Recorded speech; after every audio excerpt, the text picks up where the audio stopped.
So I almost signed up for Poppy AI at like 1 a.m. You know that moment when you're watching demos and everything looks insanely productive? Yeah, that was me. But I've made that mistake before, jumping into tools too fast. So this time I stopped and thought, all right, let me actually try this before I get excited. Step 1.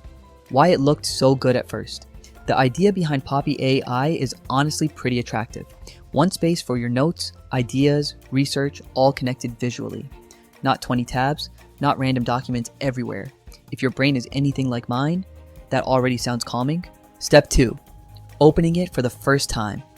When I got inside, the first thing I noticed was how visual everything is. You're dragging things around, connecting ideas. It almost feels less like software and more like a thinking board. And I'm not gonna lie, I like that immediately, because most productivity tools feel like homework. This didn't. Step 3, when it actually clicked. After throwing in some notes and content ideas, I started seeing the point. Poppy isn't really trying to be a writing tool. It's more about helping you see how your thoughts connect. And once that clicks, it feels pretty powerful, especially if your ideas are usually all over the place. Step 4, but here's what nobody mentions. It's not instant, there's a small adjustment period. At first, I caught myself thinking, wait, am I organizing or just moving boxes around?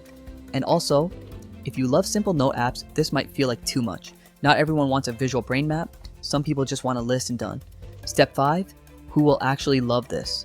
I can see this working really well for creators, students, researchers, people managing big projects. Basically, anyone whose brain never shuts off. But if your current system already works, don't switch just because it's new. New doesn't always mean better. Final thoughts. So before you get Poppy AI, don't just follow the hype. Ask yourself one question. Do I actually think this way? Because if you do, this tool can genuinely help you feel less scattered. If you don't, it might just become another app you forget about. Simple as that. Thanks for watching. Catch you in the next one.